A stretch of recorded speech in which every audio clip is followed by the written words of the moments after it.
নমস্কার, আমি সুস্মিতা, ব্যাঙ্গালোর থেকে। আমি একজন নার্স। আজ দীর্ঘ 7 বছর ধরে মেডিকেল লাইনের সাথে যুক্ত আছি, তাই আমার বাস্তবিক অভিজ্ঞতাটা খুবই বেশি।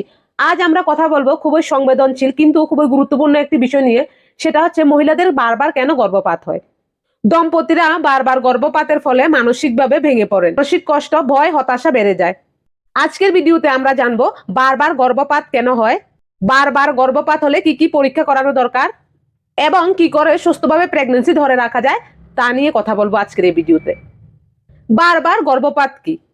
যখন কোনো নারীর বারবার গর্ভপাত হয়, মানে 2 থেকে 3 বার গর্ভপাত হয়, তাকে বলা হয় ইরেগুলার মিসক্যারেজ। প্রধানত প্রথম 3 মাসের মধ্যে কিন্তু গর্ভপাত খুব বেশি লক্ষ্য করা যায়, বিশেষ করে প্রথম 8 থেকে 10 সপ্তাহের মধ্যে। বারবার গর্ভপাতের সব থেকে বড় কারণ হলো ভ্রূণের ক্রোমোজোমের সমস্যা। যদি বাচ্চার জিন ঠিকমতো তৈরি না হয়, তাহলে শরীর নিজে থেকে সে প্রেগন্যান্সি ধরে রাখতে পারে না। এটি মা বাবার দোষ নয়, অনেক সময় এটি স্বাভাবিকভাবেও ঘটে থাকে। এক্ষেত্রে জেনেটিক টেস্ট, কারিওটাইপিং করানো দরকার হতে পারে।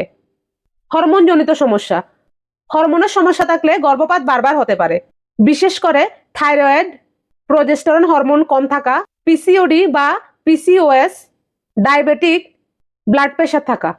প্রোজেস্টেরন হরমোন বাচ্চাকে জরায়ুতে ধরে রাখতে সাহায্য করে। এটি কম হলে গর্ভপাতের ঝুঁকি বেড়ে যায়। জরায়ুর গঠনগত সমস্যা, কিছু নারীদের জরায়ুর গঠনগত সমস্যা থাকতে পারে, যেমন জরায়ু ছোট বা অসম্পূর্ণ হওয়া, সেপ্টেড ইউট্রাস, ফাইব্রয়েড এবং জরায়ুর মুখ দুর্বল হওয়া। এই সমস্যাগুলো আল্ট্রাসাউন্ড টেস্ট দিয়ে ধরা পড়তে পারে। রক্ত জমাট বাঁধার সমস্যা ও অটো ইমিউনের কারণ, কিছু নারীদের রক্ত খুব সহজে জমাট বেঁধে যায়, তখন প্লাসেন্টায় রক্ত চলাচল কম হয়ে যায়, সেজন্য ভ্রূণ ঠিকভাবে অক্সিজেন পায় না। একেই বলা হয় এপিএস। এবং অন্যান্য অটো ইমিউন রোগ হতে পারে গর্ভপাতের কারণ। সংক্রমণ ও লাইফস্টাইল, কিছু ইনফেকশন যেমন urine infection, vaginal infection, torch infection, এগুলো সংক্রমণ রোগ। তাছাড়া প্রধান কারণ লাইফস্টাইল, ধূমপান, মদ্যপান, অতিরিক্ত ক্যাফেইন, খুব বেশি ওজন বা খুব কম ওজন। সব থেকে বড় কারণ মানসিক চাপ। এইসব কারণ গর্ভপাতের ঝুঁকি বাড়ায়।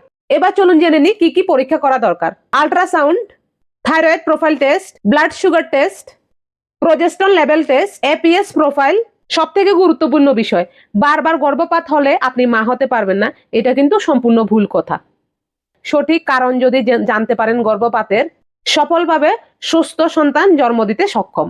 নিয়মিত ডাক্তারের ফলো আপ, ঠিক ওষুধ, স্বাস্থ্যকর জীবনযাপন এবং মানসিক সাপোর্ট খুবই ইম্পর্টেন্ট। এই ভিডিওটি যদি আপনি বা আপনার পরিচিত কারোর উপকারে আসে, অবশ্যই শেয়ার করবেন এবং লাইক কমেন্ট করতে ভুলবেন না।